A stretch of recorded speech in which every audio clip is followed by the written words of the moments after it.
Capítulo 18. Conceito de morte para o evoluído e para o involuído. Nos 2 capítulos precedentes, utilizamos um caso pessoal vivido para dar maior evidência às teorias destes livros, apoiando-as em fatos e mostrando como elas se aplicam na prática, a fim de comprovar que não estamos apresentando teorias fora da realidade da vida. Para aqueles que nos censuram, dizendo que estamos com a cabeça no céu, é necessário mostrar quão bem estamos também apoiados com os pés na terra, não só mantendo equilíbrio entre a teoria e a prática, para ficar em contato tanto com uma quanto com a outra, mas também explicando os fatos com as teorias e provando as teorias com os fatos. Temos assim teoria e prática ao mesmo tempo, apoiando-se uma na outra. Explicar as teorias é relativamente fácil, vivê-las, porém, trazendo-as até o nosso mundo, é algo bem diferente. Estamos convencidos de que a pregação de um princípio sem a sua aplicação é mentira, não sendo lícito, portanto, sustentá-lo sem a condição de estar, ao mesmo tempo, vivendo esse princípio. Esse problema não é só de honestidade moral, mas também de seriedade na pesquisa. Pois como pode afirmar a verdade de uma teoria quem não a experimentou no laboratório da vida? A grande afirmação fundamental destes livros resolve-se em sustentar, no terreno prático, a verdade do Evangelho. A maior experiência da minha vida foi tê-lo vivido. Haviam-me dito que o Evangelho, se tomado a sério e praticado de fato, mata.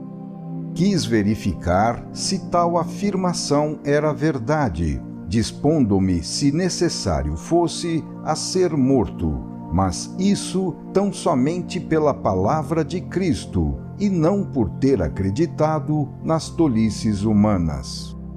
Conforme concluí, essa era a experiência mais importante a ser feita, que poderia dar um conteúdo sério e interessante à minha vida, a qual eu não podia desperdiçar correndo atrás das habituais ilusões. Agora, na velhice, estou chegando ao fim dessa experiência e me aproximando cada dia mais da sua conclusão. Quais são os resultados desta tentativa, julgada pelo mundo como uma coisa louca e desesperada? Vale a pena fazer tanto esforço para acabar assim, na pobreza, desprezado como simplório, sobrecarregado de deveres e de trabalho, explorado pelos maus e condenado pelos práticos que sabem fazer seus negócios? Quão melhores resultados concretos poderiam ter sido atingidos para gozar deles agora, se tivesse usado a minha inteligência para triunfar no mundo? Assim, a conclusão mais simples e imediata seria de que este caminho foi o caminho errado, não sendo aconselhável segui-lo. Tal resposta estaria certa se a vida se esgotasse toda e somente neste mundo. Há 2 maneiras de se enfrentar a vida, dando-lhe um ou outro desses 2 diferentes objetivos: o imediato, no presente, encerrado dentro deste mundo, ou outro mais vasto, longínquo, acima do mundo. O objetivo imediato pode ser rapidamente alcançado em forma tangível com a riqueza, o poder, as honras, os gozos materiais, etc. Esse método tem, porém, um defeito, uma vez que com a morte o fruto de tanto trabalho abisma-se todo no vazio. Depois dos grandes funerais, nada permanece e tudo acaba no vazio. A realização do objetivo longínquo, embora escape nas nuvens dos ideais e implique na terra uma realidade de pobreza, servidão, humilhação, sofrimento, etc., tem a vantagem de oferecer a possibilidade de colher o fruto permanente de tanto trabalho. Depois de humildes funerais, abrem-se as portas de um mundo superior, onde se continua vivendo uma vida maior.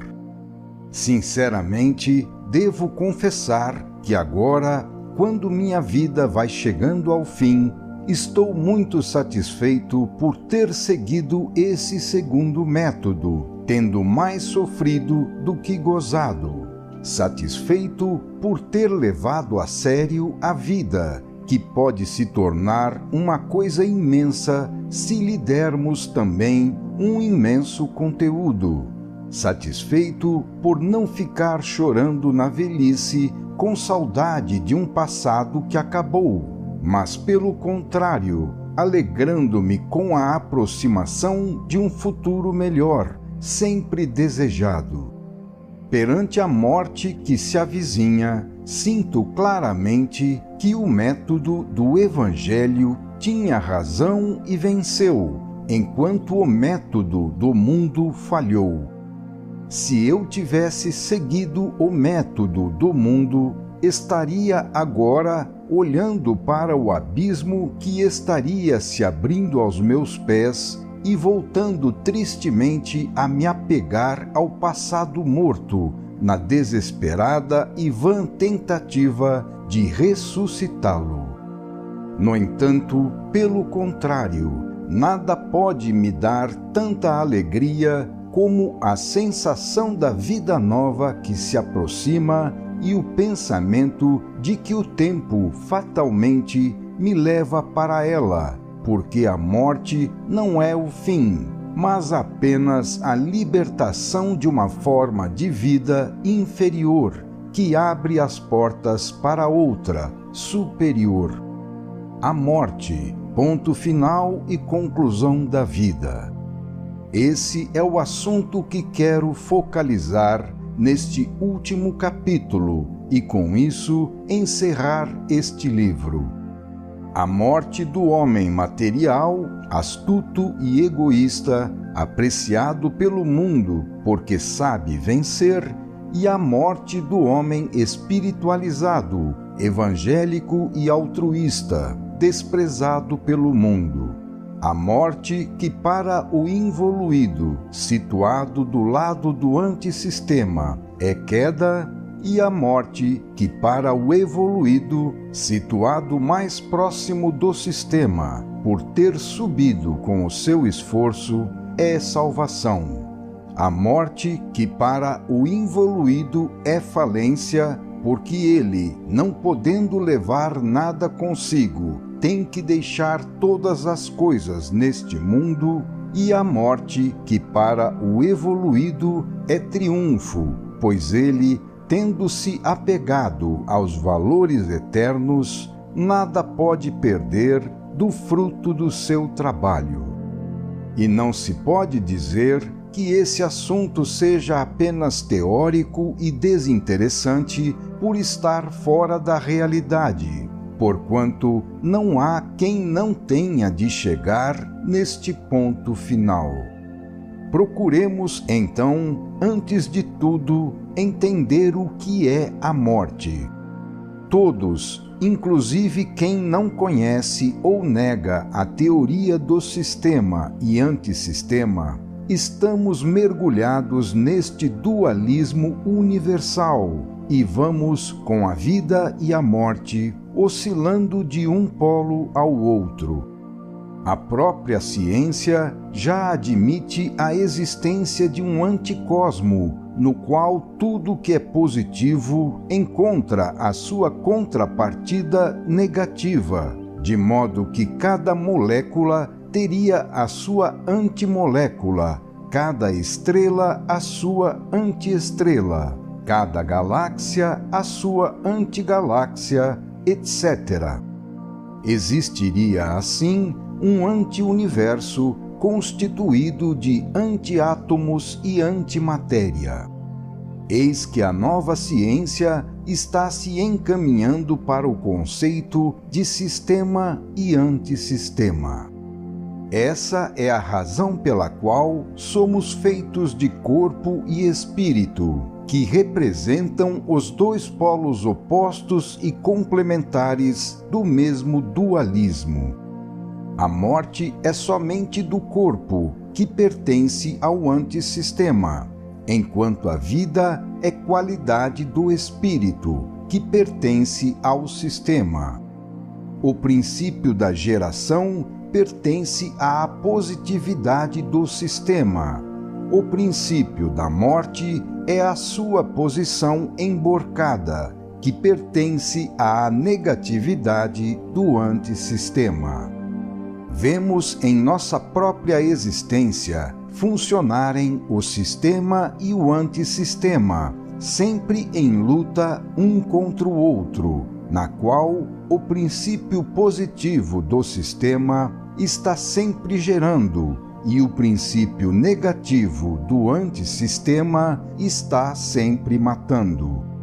O sistema, sendo obra de Deus, é maior e por isso sempre vence, enquanto o antissistema, sendo obra da criatura rebelde, é menor e por isso não pode prevalecer. Desse modo, quem está do lado do sistema está do lado da vida, e quem está do lado do antissistema está do lado da morte. Em nós, o que pertence ao sistema é o espírito, e o que pertence ao antissistema é o corpo. O que em nós é espírito não morre, e o que é corpo morre. Então a morte é só do corpo e não do espírito. Disso decorre que quanto mais próximos estivermos do antissistema e por isso pertencermos à vida no plano material, tendo o nosso eu constituído mais pelo corpo, tanto mais temos que ficar sujeitos à morte. Da mesma forma, quanto mais próximos estivermos do sistema e por isso pertencermos à vida no plano espiritual, tendo o nosso eu constituído mais pela alma, tanto menos temos que ficar sujeitos à morte, porque possuímos a vida. A morte está somente no corpo, na matéria, produto emborcado pela queda no antissistema, e não no espírito, que é obra de Deus. Assim, quanto mais o ser evoluir e, portanto, espiritualizar-se, tanto menos estará sujeito à morte. Imediatamente surge a distinção que existe entre o utopista evangélico e o homem vencedor em nosso mundo. Se a morte mata só o corpo e não o espírito, eis que ela mata o homem da matéria, mas nada pode contra o homem do espírito. Surge assim uma grande diferença. Eis como a morte revela o que um homem é de fato, e torna-se assim a pedra de toque do seu valor, marcando o resultado final do que ele escolheu praticar. Assim, quanto mais o ser é atrasado, tanto melhor é para ele o ambiente humano, onde realiza os seus baixos instintos, gozando a vida, e tanto mais para ele a morte é morte. E ao contrário, quanto mais o ser é adiantado, tanto pior é para ele o ambiente humano, onde luta para realizar os seus elevados instintos, sofrendo, e tanto menos para ele a morte é morte. Então a morte, que representa para o involuído o fim do próprio eu, significa para o evoluído apenas a sua libertação da casca material. Uma vez que a evolução saneia a doença da negatividade, é lógico que o ser, evoluindo, vai se libertando da morte, fruto da revolta.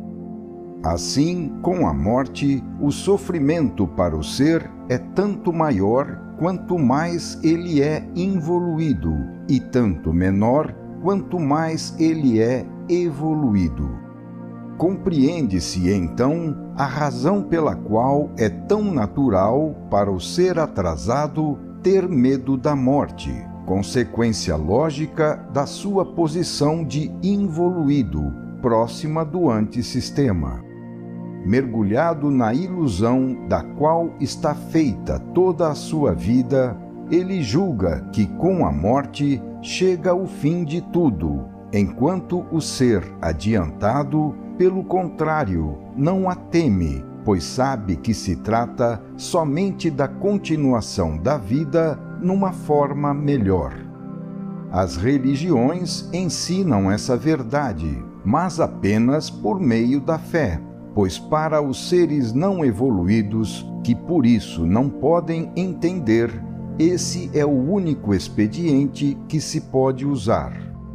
E a fé não é certeza, pois deixa os crentes na dúvida, como nos mostra o fato de que eles, assim como os descrentes, têm medo da morte.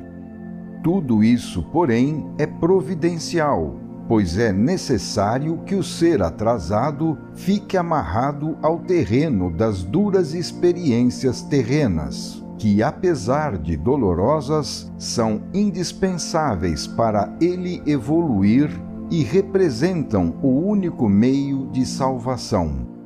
Por outro lado, também é lógico que essa ilusão, necessária para os inferiores, desapareça com a evolução, que abre a inteligência para o entendimento.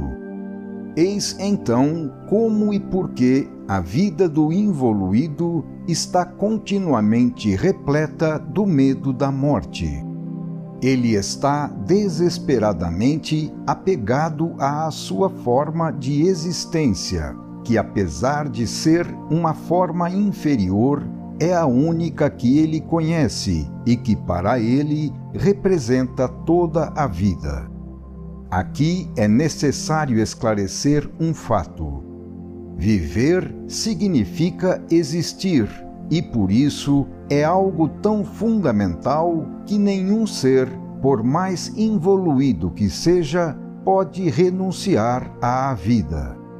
Tudo que existe deriva de Deus, e a primeira qualidade de Deus é o Eu Sou, a existência. Embora o ser, ao se erguer como antideus com a revolta para estabelecer uma contralei, tenha caído numa forma contorcida de existência, nem por isso ele a perdeu ou tem que aceitá-la nesta sua forma torcida.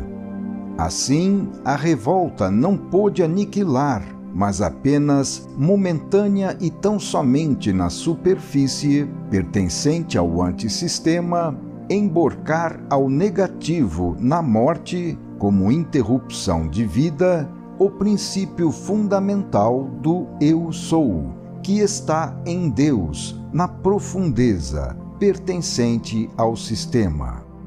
Eis a razão pela qual esse princípio deve permanecer indestrutível em todas as individuações constituídas pelas criaturas, que não podem deixar de existir, pois são centelhas inextinguíveis de Deus.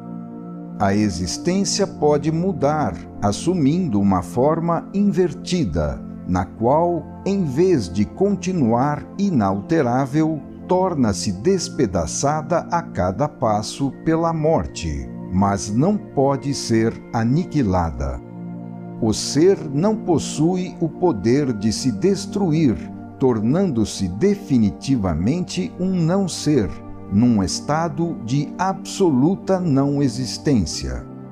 Com a revolta, o ser pôde emborcar, mas não eliminar a lei. Por isso, a morte aparece no antissistema como um parêntese transitório que a queda colocou no tempo dentro da vida, permanecendo não como elemento de destruição definitiva, mas somente como princípio negativo, oposto e antecedente ao princípio positivo da ressurreição, no qual está a vida, que ninguém pode anular. O aniquilamento dos espíritos que desejarem insistir para sempre na sua revolta, como já vimos no capítulo 2, é apenas uma possibilidade teórica para um caso excepcional. Como já dissemos, a própria presença do antissistema, com o seu processo involutivo-evolutivo, representa apenas um parêntese temporário dentro da vida eterna do sistema. Ora, se a vida é uma inevitável necessidade para todos, então os seres que, devido à queda, encontram-se nos níveis mais baixos e, por isso, não possuem nem conhecem outro tipo de vida, senão aquela desses níveis inferiores, têm que permanecer apegados a esta sua única forma de existência, sejam quais forem os sofrimentos que ela contém, lutando a cada passo para defendê-la da morte. No ambiente do sistema, saturado de positividade, a vida é naturalmente boa e eterna, sem esforço, tal como acontece com o movimento nos espaços siderais para aqueles corpos que, em grandes velocidades, saem do campo gravitacional da Terra. Tal como na Terra, o movimento de qualquer corpo próximo da superfície, preso no seu campo gravitacional, exige esforço para ser realizado, no antissistema, a vida também não pode ser mantida senão ao preço de uma luta contínua contra a negatividade que quer destruí-la. Assim como o homem, no seu ambiente, tem que extrair a energia do seu esforço muscular, embora haja uma quantidade ilimitada de energia no universo, o ser do antissistema também tem que ganhar a sua vida com o esforço de uma luta contínua, embora haja vida sem limites para quem está no sistema. Eis porque, para resistir, a existência terrestre tem que se sustentar através de uma luta sem descansos contra infinitos perigos e obstáculos, nos quais se expressa a negatividade do antissistema, ameaçando a vida a cada passo. E tanto mais é assim, quanto mais o ser é involuído, mais abismado no antissistema, que é o reino da destruição e da morte. Para aquele desgraçado que está mergulhado em tal atmosfera de negatividade, a existência é, sobretudo, uma desesperada procura de vida, para acabar arrancando apenas alguns momentos fugidios, sem jamais poder atingi-la na sua plenitude. É por isso que a vida do homem está ameaçada a cada passo pela morte e atormentada pelo sofrimento, tendo de ser conquistada a toda hora contra todos. Ao primeiro momento de fraqueza, qualquer cidadão de nosso mundo pode ser vencido e destruído por outro mais forte. Essa é a lei do ambiente terrestre. A ciência afirmou a presença dessa lei da luta pela vida, mas, por não entender a causa que a gerou, deixou sem explicação a razão da sua existência. Tal lei representa a condenação do decaído, que tem que subir de novo, evoluindo com o seu esforço para reconstruir e ganhar duramente o que agora lhe faz falta, mas que antes da queda ele possuía de graça, na maior abundância. É por isso que o homem primitivo, se quiser sobreviver, tem que lutar contra as feras, os elementos desencadeados, os inúmeros perigos e inimigos, enceguecido pela sua ignorância e perdido no caos, enquanto, com a evolução, tudo isso vai se arrumando e melhorando, até que o homem, com o desenvolvimento da inteligência, consiga construir um ambiente mais favorável, dominando e domesticando as forças da natureza e também transformando-se em ser civilizado, que sabe conviver com os seus semelhantes, não mais seus inimigos, mas sim colaboradores. Essa é a razão da tão miserável vida do cidadão do antissistema. Com a queda, não ficou nas suas mãos senão um farrapo de vida, à qual ele fica desesperadamente agarrado para não a perder. Não há conquista que não seja ameaçada pelo medo de perdê-la. Não há poder que não seja cheio de perigos, riqueza que não seja roída pela inveja dos rivais, glória que não seja enganada pela mentira da adulação, etc. Nesse nível, cada vantagem está fatalmente sepultada pela correspondente desvantagem, devido à negatividade do antissistema, razão pela qual aumentar a vantagem implica aumentar a respectiva desvantagem. Acontece então que a conquista de cada vez mais poderes, riquezas, glória, etc., leva não apenas à obtenção de vantagens, como o ser desejaria, mas também, devido à negatividade do ambiente do antissistema, à aquisição de qualidades negativas, que trazem necessariamente consigo um aumento de todos os males e embaraços, aos quais aquelas vantagens estão inseparavelmente ligadas. Mas é lógico que, ao procurar as doçuras do sistema, o ser, situado no antissistema, nessa sua posição involuída, só possa encontrar no fundo delas o veneno e as amarguras do antissistema. É lógico que num mundo emborcado no negativo, não seja possível encontrar, também quando se buscam produtos positivos, senão produtos sempre prontos a se emborcarem no negativo. É lógico que em nosso mundo, quanto mais quisermos possuir produtos positivos para saciar a nossa fome de positividade, tanto mais seremos embaraçados e sufocados pelos produtos da negatividade. Na sua ignorância, o homem pretende cegamente realizar o absurdo de atingir as satisfações do sistema, movimentando-se em descida, em direção emborcada, aprofundando-se sempre mais no antissistema, enquanto o seu anseio não pode ser satisfeito senão pelo caminho oposto, renunciando a tudo que é antissistema e reconstruindo com o seu esforço tudo que é sistema. Acontece então que, aumentando os seus poderes, o ser não ganha, mas sim perde. Trata-se de uma nutrição às avessas, que ao invés de saciar, aumenta a fome, que ao invés de sustentar, envenena.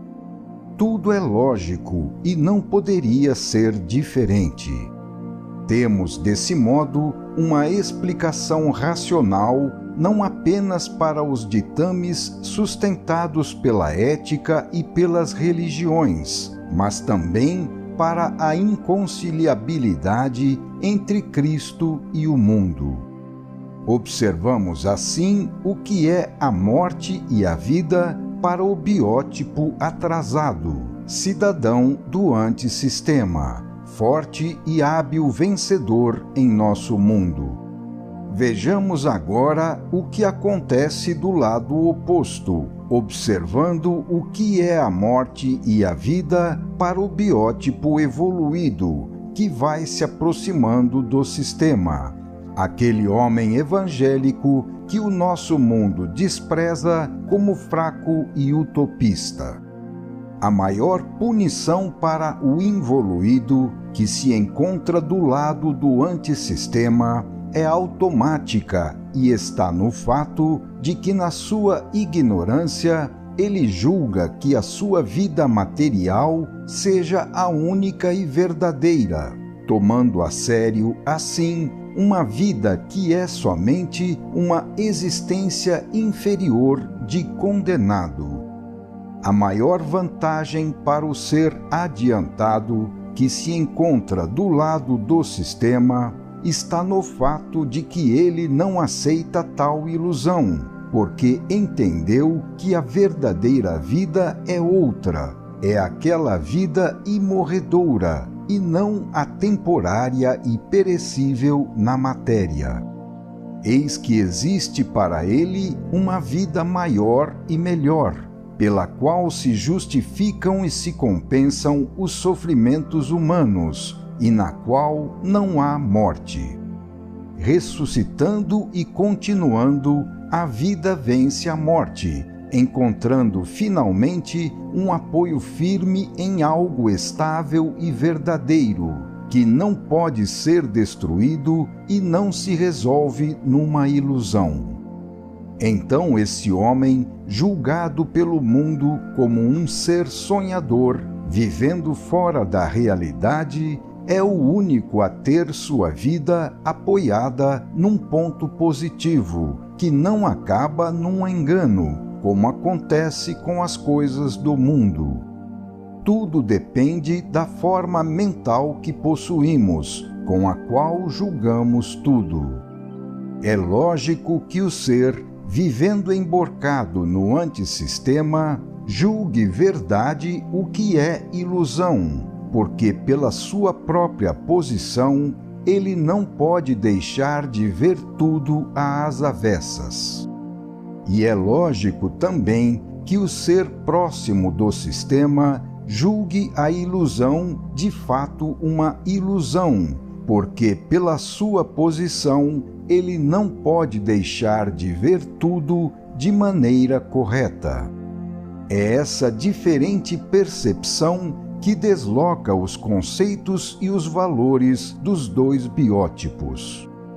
Se quisermos, então, conhecer como o ser mais adiantado, próximo do sistema, vê e julga o mundo, basta inverter o julgamento que o mundo faz dele e de si próprio. Para o evoluído, a vida terrestre representa um inferno adaptado para feras, ambiente que para os atrasados pode até parecer civilizado. A moral comum aconselha a superação da animalidade com o desapego das coisas do mundo. Mas o evoluído não sente apego, mas sim enjoo delas. Esse é o estado de quem não somente despreza o que a maioria mais procura e gosta, mas também sente por tudo isso uma instintiva repulsa, que representa a fase final de superação e libertação na fuga definitiva para fora do ambiente terrestre. Nesse caso, o ser experimentou a tal ponto os enganos do mundo que, para ele, pelo fato de haver entendido o jogo das ilusões, não se trata mais de um esforço de virtude para não desejar riquezas, honras, poder e gozos materiais, mas sim do fato de que, pelo contrário, ele não pode deixar de rejeitar com um sentido de repugnância tal tipo de satisfações, apesar de serem tão procuradas pela imbecilidade humana. Não pode deixar de recusá-las com náusea, revoltando-se contra elas, sobretudo porque são a causa de tantas maldades e crimes cometidos por quem, devido ao seu egoísmo, fazendo delas o maior objetivo da vida, semeia tantos sofrimentos. Mas os atrasados não se apercebem quão horrível e repugnante monstruosidade representa para os mais adiantados a falta de sentido moral. Essa é a posição de quem vive a última das suas encarnações terrestres. A esse ponto, depois de ter seus olhos abertos por tantas experiências dolorosas, todos terão de chegar. Tal é a psicologia de despedida do inferno terrestre, no qual os vencedores do mundo, que atormentam os bons por julgá-los ineptos, terão de ficar, enquanto não tiverem, com o seu esforço, percorrido todo o caminho que leva para a libertação. Quem está apegado a um mundo inferior não pode, devido ao seu próprio apego, deixar de voltar a ele. A condenação é automática, devido à própria natureza do ser.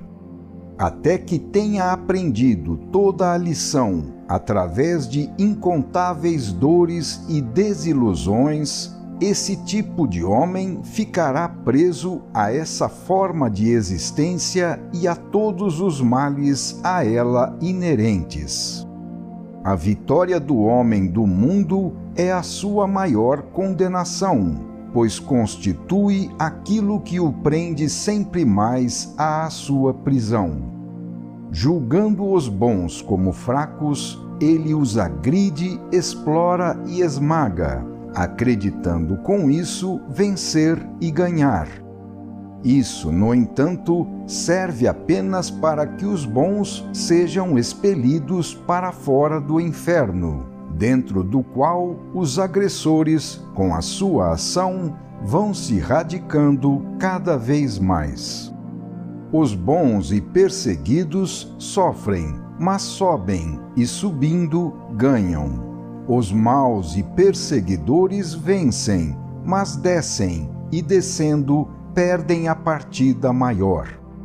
Devido à sua ignorância, eles não entendem essa derrota maior, e não adianta lhes explicar. Tudo isso, porém, é entendido por quem subiu com o seu esforço e, subindo, amadureceu, conquistando o conhecimento. Vemos aqui como funciona o jogo das ilusões do mundo. O homem está cercado de enganos. Ele acredita ser um vencedor quando, na verdade, é um vencido. Ao praticar o mal, acredita que fica impune, escapando às consequências das suas ações e à justiça de Deus, mas não sabe que às reações da lei ninguém pode fugir. Enganado por sua miopia, devido à qual, baseando-se na sua curta vida atual, ele julga ser essa toda a vida, o homem conclui, observando as maldades praticadas por seus semelhantes, que eles não sofram consequências imediatas. O homem não entende que esse processo é lento e complexo e que o pagamento das dívidas é feito em outras vidas, sucedendo à atual. Isso acontece assim pelas seguintes razões. Primeiro, a eternidade não tem pressa. Segundo, a justiça de Deus não está fechada dentro da pequena medida de nosso tempo. Terceiro, antes de se redimir com o pagamento, o ser, entre uma vida e outra, pode refletir e compreender melhor, porque está fora da ilusão dos sentidos. Quarto, uma existência de pagamento e expiação precisa ser organizada de outro modo e tem, portanto, que se basear sobre condições diferentes daquelas constituídas pela vida atual, na qual foi cometido o mal. É lógico que o panorama da vida apareça completamente diferente conforme o olhemos de cima para baixo ou de baixo para cima. Portanto, também é lógico que o ser, ao evoluir acima do comum nível humano, julgue e conceba a vida de maneira diferente. Quando o ser conquistou outras qualidades e deve realizar outro trabalho, é natural que ele não possa deixar de se sentir desterrado e estrangeiro em nosso mundo, onde tem que tropeçar a cada passo em coisas que não correspondem à sua natureza, com as quais ele não pode construir a sua vida. Assim, o fenômeno da morte torna-se uma coisa diferente conforme a natureza do indivíduo que tem que enfrentá-la.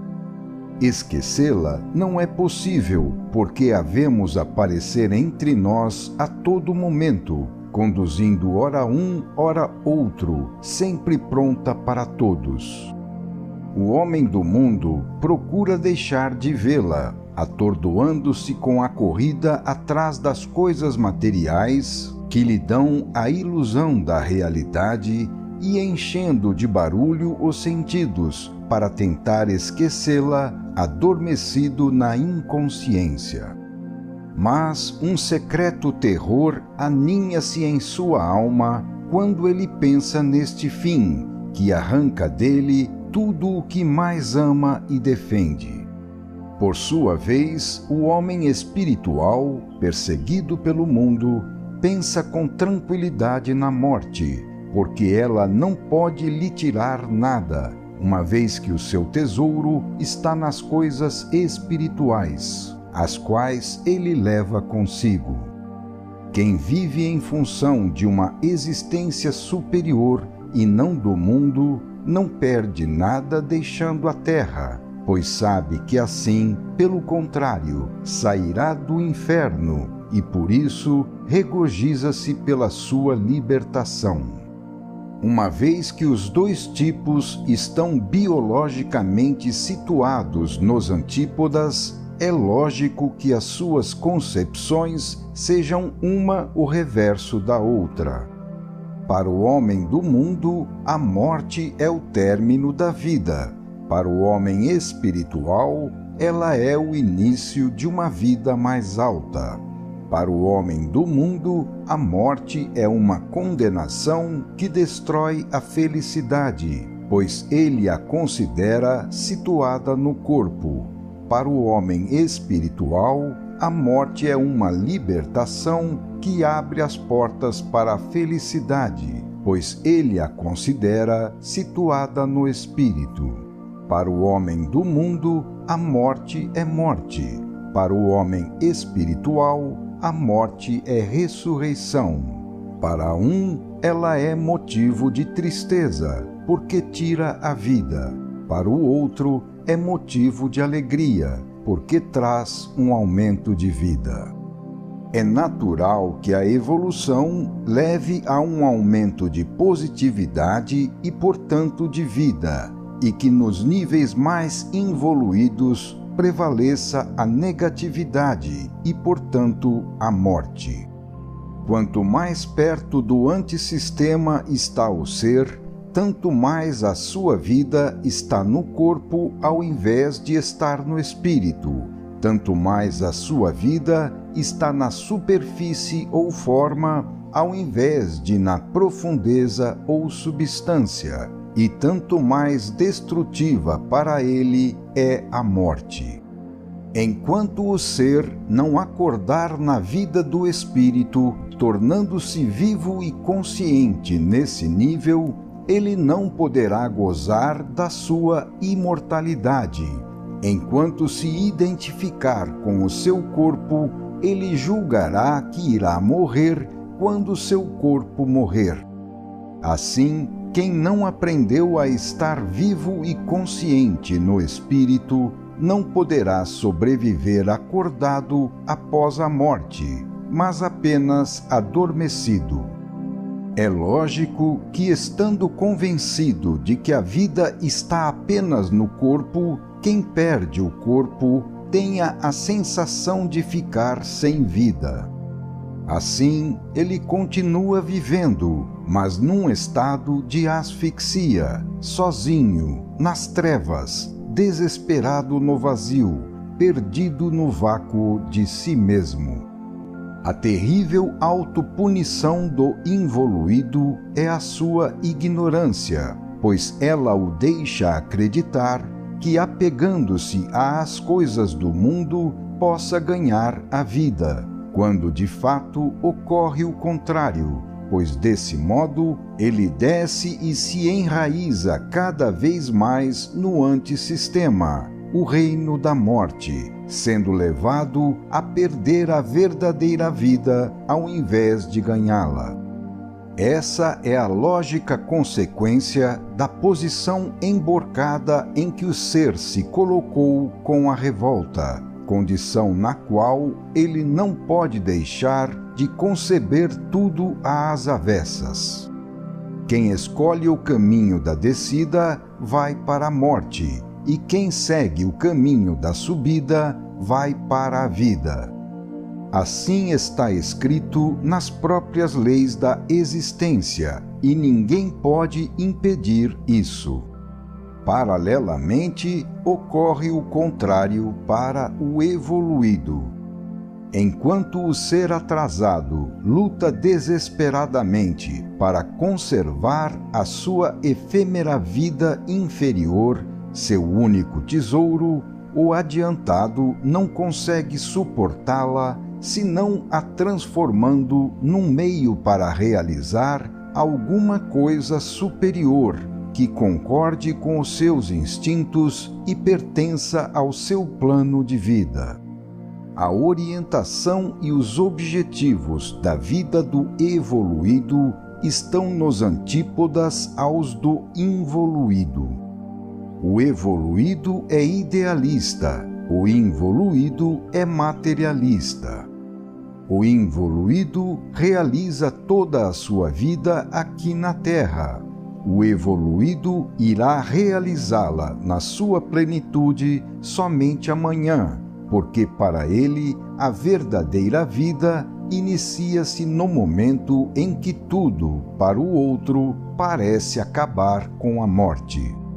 Convencido de se encontrar numa posição mais vantajosa, o mais adiantado gostaria de ensinar o segredo da sua vida superior ao involuído para o bem dele, e essa transmissão de conhecimento torna-se a finalidade da sua existência terrena. Mas o atrasado, encontrando-se proporcionado às suas trevas, não quer ser incomodado por nenhuma luz que o impulsione a fazer o esforço de realizar em si essa reforma revolucionária. Então ele repele a ajuda, respondendo com a revolta e a agressão, que é a lei do seu plano, escrita nos seus instintos, perfeitamente convencido de que tudo isso corresponde à verdade. A conclusão é que na Terra tudo vai bem para quem está situado no seu nível evolutivo, que representa o ambiente a ele proporcionado, onde ele pode realizar a sua vida conforme a sua natureza. Mas tudo vai bem apenas enquanto o jogo de uma vida que depende da efêmera existência de um corpo físico não acaba.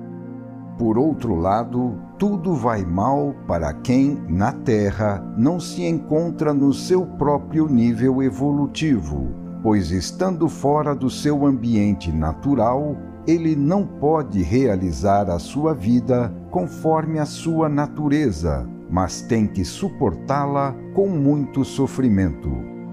Porém, embora tudo vá mal para ele até a morte, a efêmera existência de um corpo físico que aprisiona o espírito não pode durar para sempre, e depois do cativeiro, tudo termina na libertação, pois a vida, ao invés de acabar na morte, continua para ele numa vida maior. Eis então que os primitivos, sedentos de vida, reproduzem-se irresistivelmente para depois se matarem uns aos outros nas guerras. Eles têm que ficar apegados a um mundo onde cada berço é um esquife, onde a geração serve para alimentar a morte, onde uma vida de lutas atrai 1000 enganos e tem que acabar na destruição do que mais foi almejado. Tudo que não faz parte dessa condenação que carregam é rejeitado por eles como utopia, razão pela qual acabam permanecendo na sua justa posição como merecem. O mais adiantado, que entendeu a mecânica desse jogo, chora sobre tanta ignorância e miséria. Ele quer fazer alguma coisa para salvar os seus irmãos menores, mas eles se apressam a crucificá-lo. Assim, tal ajuda é repelida, enquanto a miséria e a vergonha do mundo permanecem em pé. Eles não entendem e não adianta lhes explicar. Quando, movidos pelo originário instinto de positividade do sistema, eles procuram laboriosamente levantar na terra as suas construções, não entendem que elas, pelo fato de pertencer a um mundo feito de negatividade, situado no antissistema, não podem durar e terão de cair, fazendo tudo terminar num engano. Para que reprovar, se cada um, pela sua própria natureza, traz em si mesmo o seu prêmio ou a sua condenação? Nada se pode acrescentar ou tirar à perfeição da justiça de Deus, pela qual automaticamente cada um recebe o que merece. Já vimos que na Terra são conhecidos 3 planos de evolução. Primeiro, o nível da fera, que usa o método da força. Segundo, o nível do homem, que quando não é fera, usa o método da astúcia.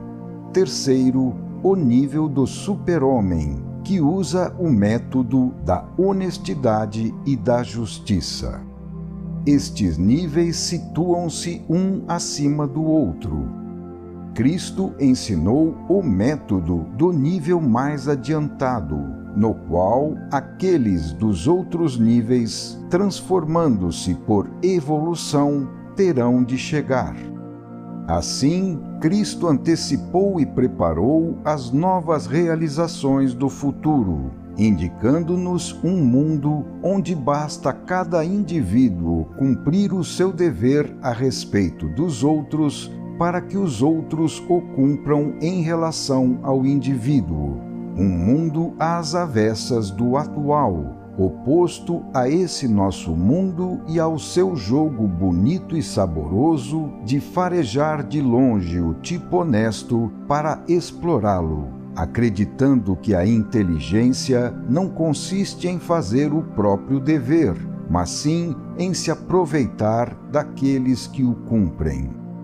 Há, porém, os irrefreáveis impulsos da evolução, que não podem deixar de acabar limpando o mundo de tal imundície. Então, estes seres com inteligência invertida serão impelidos para planos inferiores e eliminados do nível humano pela própria vida, porque o progresso pode cada vez menos tolerar os seres não civilizados.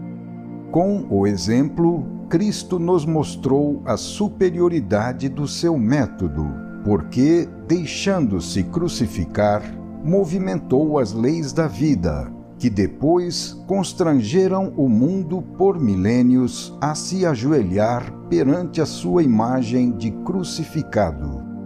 Diante da figura de Cristo, o homem pode fazer qualquer coisa, menos ficar indiferente. Apesar de negar e se rebelar, o homem não pôde deixar de ter que engolir a doutrina de Cristo, porque ela está escrita na lei de evolução da vida. E tanto isso é verdade que, quando os melhores não são escutados, os piores são chamados pela história para impor aquela doutrina na forma de justiça social com o método dos inferiores. As religiões cristãs, independentemente do fato de não acreditar ou de não praticar, tiveram de proclamar e sustentar o método de vida de Cristo, pregando a honestidade e a justiça. Bilhões de indivíduos, durante milênios, tiveram de conhecer essa doutrina e seu exemplo, ouvindo aquelas palavras que o mundo não pode silenciar. Os maduros encontraram em Cristo não apenas um refúgio, mas também a justificação para a sua conduta, que o mundo julga loucura. Assim, aqueles amadurecidos não estão mais sozinhos, porque há alguém que endossa o seu comportamento. Por isso, eles se agarram a Cristo, seu único sustentáculo no desterro terrestre, juntando-se à pequena turma dos seus seguidores, unicamente onde podem encontrar seus companheiros de luta e de martírio para realizar, seguindo as pegadas de Cristo, a grande tarefa de civilizar o mundo, mostrando qual é a posição do involuído e a do evoluído nos seus respectivos planos de existência. Indicamos também qual é o caminho que o involuído tem que percorrer para atingir o nível do evoluído. Esse é o trecho humano do grande caminho ascensional do ser, que vai do antissistema ao sistema. É o caminho da salvação, que destrói todas as tristes qualidades da negatividade e leva para a conquista de todas as felizes qualidades da positividade. Chamamos a esse caminho de subida porque vai para o aperfeiçoamento, mas poderíamos chamá-lo também de descida, porque vai da superfície, onde está o antissistema, para a profundidade, onde se encontra o sistema. Trata-se de diferentes imagens para tornar mais inteligível a mesma realidade. É nesta profundeza que está a verdade. É de lá que fala a voz da vida. É de lá que se origina e procede a ação da vida, abismando as suas raízes até Deus. Deus está no centro do todo, de onde ele se manifesta em todas as formas. regendo todos os fenômenos segundo os princípios por ele estabelecidos na lei. É nesta profundeza que se encontra a sabedoria, a orientação, a energia, a saúde, a ajuda moral e também material. É nela que se resolvem os problemas do conhecimento e se encontram a bondade, o poder e a justiça. Tudo desce daquela primeira fonte, que é Deus. Quanto mais o ser é involuído, tanto mais ele está situado na periferia do todo, representada pelo antissistema com todas as suas qualidades. Quanto mais o ser é evoluído, tanto mais ele está situado perto do centro do todo, representado pelo sistema com todas as suas qualidades. Dentro da casca exterior, representada pelo nosso universo material, reino dos rebeldes que, expulsos do sistema, vivem na ignorância e no sofrimento, há um núcleo de natureza oposta, representado pelo universo espiritual do sistema, reino de Deus, onde domina a sabedoria e a felicidade. Mas os dois reinos não são separados, mas sim contíguos, de modo que podem se comunicar. O sistema, que está no centro, irradia continuamente as suas qualidades de positividade e de vida para o antissistema, que está na periferia. O antissistema, pela sua natureza invertida, é constituído somente de negatividade e de morte, razão pela qual, se fosse deixado sozinho, a si mesmo, essas suas qualidades o destruiriam. Há, porém, esta contínua irradiação de positividade e de vida, que, nascendo do sistema, penetra, alimenta e, assim, salva o antissistema da destruição, compensando e corrigindo suas qualidades de negatividade e morte. Por outras palavras, o Deus transcendente, que está além do nosso universo atual, no sistema, estende a sua ação e faz que ela, partindo do centro onde ele está situado, chegue até a zona periférica, na superfície, no antissistema, onde permanece presente na forma de Deus imanente, que não só representa o princípio da vida, sustentando-a em todas as suas formas, mas também constitui a inteligência que, por meio da lei, dirige o funcionamento de todos os fenômenos. As fontes da vida estão no sistema, que, através das irradiações da sua positividade, subindo da profundeza, continuamente reconstrói o que a negatividade do antissistema, na superfície, constantemente destrói. É assim que Deus, as fontes da vida, o sistema, estão dentro de tudo que existe e, portanto, dentro de nós, sendo justamente aí, descendo na profundidade de nosso ser, que poderemos encontrá-los. Explica-se desse modo como, na luta entre a vida e a morte, sistema e antissistema, em nosso mundo, a vida vence a morte. A razão está no fato de que o sistema é obra de Deus, sendo mais forte do que o antissistema, obra da criatura. De fato, vemos que as construções humanas, para resistir à destruição, necessitam de uma manutenção contínua, que se pratica pelo trabalho do homem de fora para dentro, enquanto as construções da vida, automática e constantemente, se reconstroem, intimamente alimentadas de dentro para fora, como vemos na reconstrução dos tecidos celulares, etc. É assim que, por exemplo, se deixarmos uma cidade abandonada, quando voltarmos a ela depois de um século, encontraremos apenas ruínas. Se, pelo contrário, deixarmos abandonado um campo plantado de árvores, encontraremos ali, depois de um século, um espesso bosque. A diferença está no fato de que os edifícios de uma cidade, como toda obra humana, são um produto tipo antissistema, obra apenas do homem, e por isso não estão ligados pelas suas raízes às fontes da vida, que estão em Deus. Deus cria operando de dentro para fora, provando que o sistema está no interior do antissistema.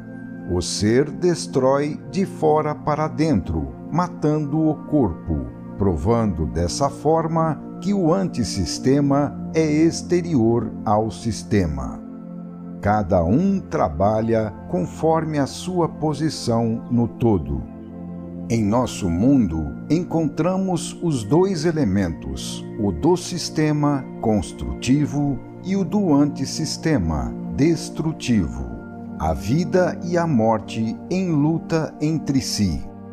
Quando um ser nasce em nosso mundo, esse fato se deve ao impulso da vida, que, derivando do sistema, vai até o antissistema, onde o sistema se manifesta na forma.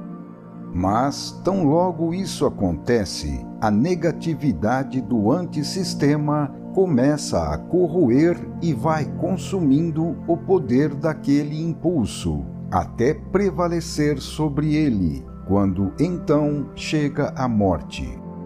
No primeiro momento é o sistema que vence, no segundo é o antissistema.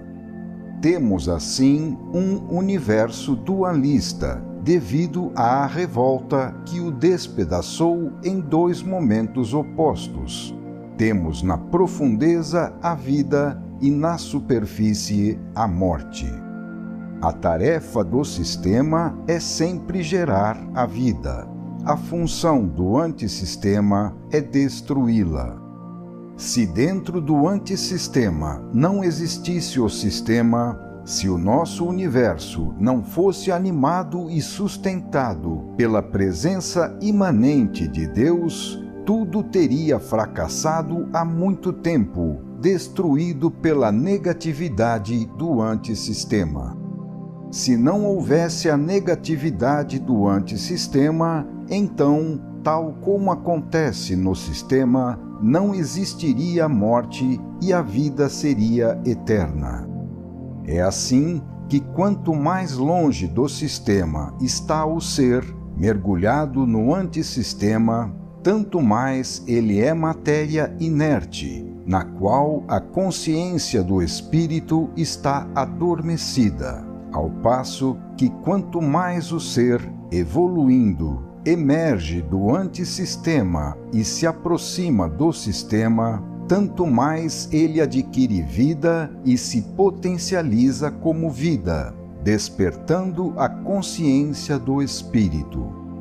É pelo fato de significar a aproximação do sistema que a evolução representa uma conquista de vida.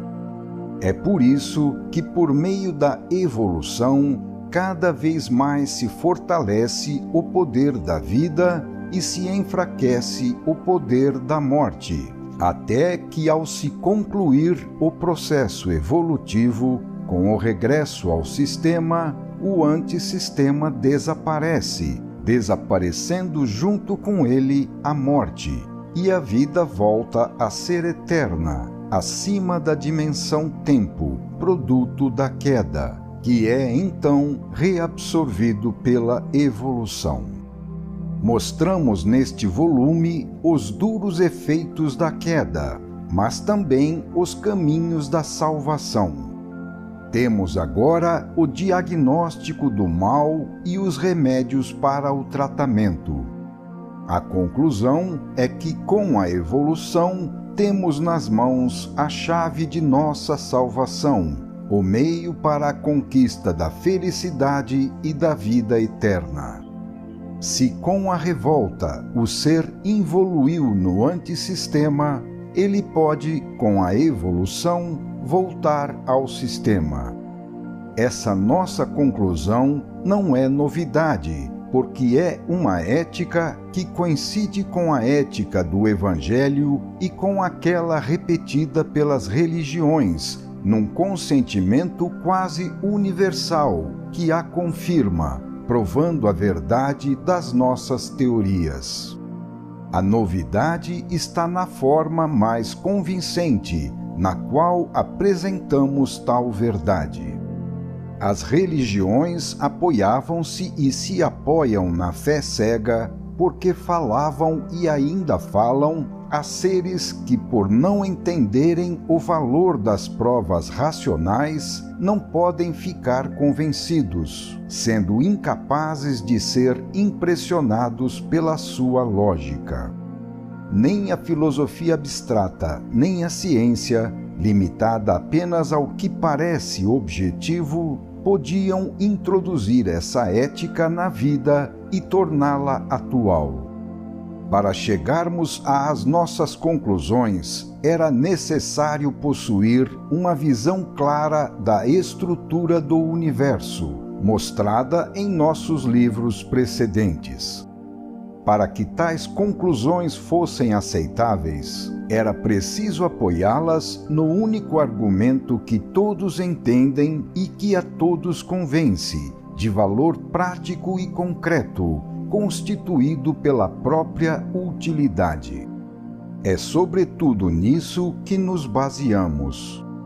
Aqui nesse volume não se trata de voos místicos ou arremessos fideístas, o que já foi feito em outros livros, mas sim do simples cálculo das vantagens que compensam o esforço evolutivo. Não basta dizer que a salvação está na evolução. A evolução representa um trabalho duro e quase todos querem fugir dele. Então, para que fazê-lo? Para ser ouvido, é necessário provar que esse trabalho é compensado com uma utilidade nossa, mostrando como, quando e por que isso ocorre. A fé sozinha nos deixa sempre um pouco duvidosos, tanto que para sustentá-la foi necessário que as religiões se apoiassem no inferno, já que o paraíso prometido por elas parece não convencer muito os crentes, que com o risco de merecerem o inferno, muitas vezes preferem o bem pobre, mas menos nebuloso, paraíso inteligível e concreto das coisas terrenas. Não esqueçamos que a vida, portanto também o ser, é utilitária. Cada um faz os seus cálculos e antes de se movimentar, estuda se convém fazer o esforço necessário para ser compensado. Caso contrário, não o faz. Na prática, a pregação de sacrifícios por ideais teóricos de virtude não convence ninguém. Essa é a realidade, lógica e natural consequência do que o homem é de fato. Eis porque, neste livro, procuramos dar provas do dano que recebemos ao cometer erros, bem como da utilidade que atingimos se cumprirmos o esforço de evoluir seguindo os ditames de Cristo. Esse nos pareceu o melhor comentário possível para demonstrar a verdade do Evangelho. Assim, ele se torna atual e prático, necessário a toda hora no meio de nossa vida, também fora do ambiente fechado particular a cada religião. Por isso, demonstramos que estar do lado de Cristo não significa sermos fracos e vencidos, como o mundo julga, mas sim fortes e vencedores.